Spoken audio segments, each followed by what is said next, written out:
आज हम बात करने जा रहे हैं एक ऐसे मुद्दे पर जिस पर शायद मीडिया उतनी चर्चा नहीं कर रहा जितनी जरूरत है। मुद्दा है भारत में जीन संपादित धान की किस्में यानी जीन एडिटेड चावल की किस्में और उस पर उठ रहे सवाल। सरकार ने हाल ही में घोषणा की है कि 2 नई चावल की किस्में DRR राइस 100 या कमला और पूसा DST राइस 1 किसानों के लिए तैयार है। कहा गया है कि ये धान सूखे और खारेपन को झेल सकते हैं, पानी की खपत कम है और पैदावार भी अच्छी है। सुनने में तो ये किसानों के लिए किसी वरदान की तरह लग रहा है, लेकिन सवाल उठता है कि क्या वाकई ये इतना सुरक्षित है? क्या ये तकनीक हमें खाद्य सुरक्षा की ओर ले जाएगी या किसी बड़े खतरे की ओर? इसी पर करेंगे आज चर्चा। ये है आवाज द वॉइस और आप देखना शुरू कर चुके हैं द मंजीत ठाकुर शो।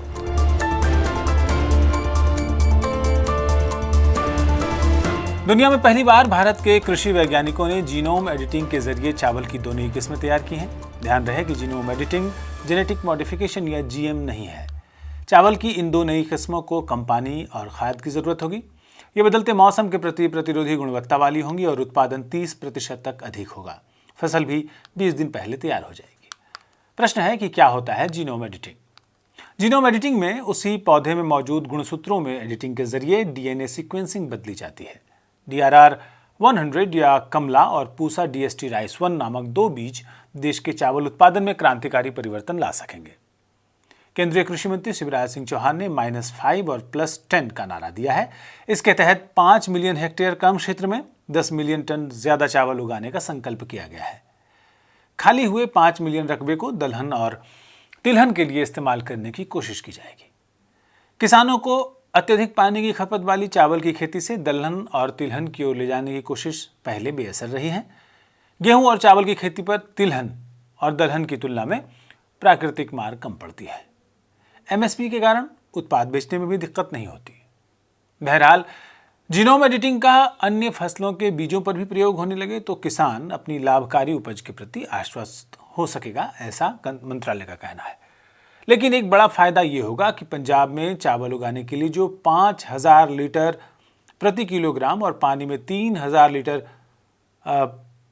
प्रति किलोग्राम पानी की जरूरत बंगाल में होती है, उसको कम किया जा सकेगा।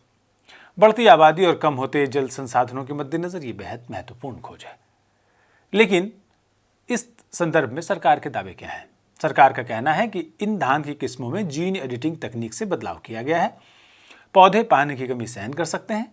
खारे और क्षारीय मिट्टी में भी पैदावार जो है वो बेहतर है और ये पैदावार होगी लगभग 2.4 से 3.7 टन प्रति हेक्टेयर और 40 और अधिक फसलें इस टेक्नोलॉजी से पाइपलाइन में हैं। यानी भविष्य में यह खेती के लिए एक क्रांतिकारी बदलाव की तरह पेश किया जा रहा है। अब है विशेषज्ञों की चेतावनी। यह असली सवाल है।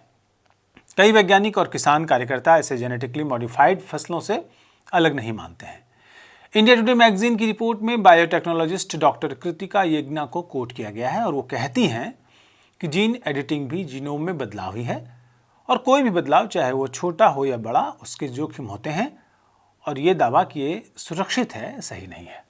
तो चेतावनी देती हैं कि ऐसे बदलाव मानव शरीर पर भी अप्रत्याशित असर डाल सकते हैं और यही वजह है कि कड़े रेगुलेशन की नियमन की जरूरत है। अब आते हैं, क्या ये प्रकृति से छेड़छाड़ है? इस सवाल पर इंडिया टुडे की उसी रिपोर्ट में स्वतंत्र शोधकर्ता सौमिक बैनर्जी कहते हैं कि हम DNA से छेड़छाड़ कर रहे हैं। जिन हिस्सों का असली काम हमें पता तक नहीं है, हम उसमें परिवर्तन कर रहे हैं। हम सिर्फ सकारात्मक नतीजों की बात करते हैं लेकिन नुकसान का कोई हिसाब नहीं रखते हैं, ये उनका कहना है। वो बताते हैं कि जीन एडिटिंग से कई बार ऑफ टारगेट इफेक्ट्स होते हैं, यानी जिस हिस्से को बदलना है उसके साथ साथ कई और हिस्से भी बदल जाते हैं और ये बदलाव वापस नहीं किया जा सकता, यानी ये स्थायी होते हैं। उन्हीं के मुताबिक एक जीन एडिटेड पौधा दरअसल एक पूरी तरह से नया पौधा बन जाता है। अब है किसानों और समाज की चिंता। जानकारों का कहना है कि कोई भी जीन टेक्नोलॉजी जीवित टेक्नोलॉजी होती है। एक बार इसे खेत में बो दिया जाए तो परागण के जरिए, पॉलिनेशन के जरिए ये फैलती है और इसे कोई रोक नहीं सकता। यानी अगर कल को ये किस्में कुछ नुकसान करती हैं तो उसे नियंत्रित करना नामुमकिन होगा। अब प्रश्न उठता है पेटेंट और बहुराष्ट्रीय कंपनियों का खेल। ये एक बड़ा सवाल है, पेटेंट का सवाल। ये तकनीक पेटेंटेड है और दुनिया की बड़ी कंपनियों जैसे मॉन्सेंटो और कॉर्टेवा के पास इसके अधिकार हैं। तो सवाल है कि क्या भारतीय किसान अब अपनी बीज की स्वतंत्रता खो देंगे? निष्कर्ष क्या है? असली बहस क्या है? सवाल ये है कि क्या हमें जीन एडिटेड राइस वैरायटीज पर भरोसा करना चाहिए? सिर्फ खेती का मामला नहीं है, ये हमारे स्वास्थ्य, पर्यावरण और खाद्य संप्रभुता से जुड़ा सवाल है। सरकार कह रही है कि ये नई किस्में किसानों का भविष्य बदल देंगी, लेकिन वैज्ञानिक और किसान कार्यकर्ता कह रहे हैं कि ये खेल बहुत खतरनाक हो सकता है। या हमें इस पर पूरी तरह पहले सुरक्षित विकल्प तलाशने चाहिए? और क्या बगैर ऐसी तकनीक के हम अपने देश की बड़ी आबादी का पेट भर पाएंगे? युद्ध के इस दौर में जहां अलग अलग देश लड़ रहे हैं तेल के लिए, अनाज के मामले में हमें आत्मनिर्भर ही नहीं बल्कि दूसरे देशों को सप्लाई करने वाले देश के रूप में उभरना होगा, और ये बहुत महत्वपूर्ण होगा। क्या आपको लगता है कि भारत को जीन एडिटेड धान जैसी तकनीक अपनानी चाहिए? अपने विचार हमें कमेंट में लिखिए। अगर आप देख रहे हैं द मंजीत ठाकुर शो तो इस चैनल को यानी आवाज़ दो वॉइस को सब्सक्राइब करना मत भूलिए। आज के लिए इतना ही, फिर मिलते हैं। दीजिए मंजीत ठाकुर को और हमारी पूरी टीम को इजाज़त। नमस्कार।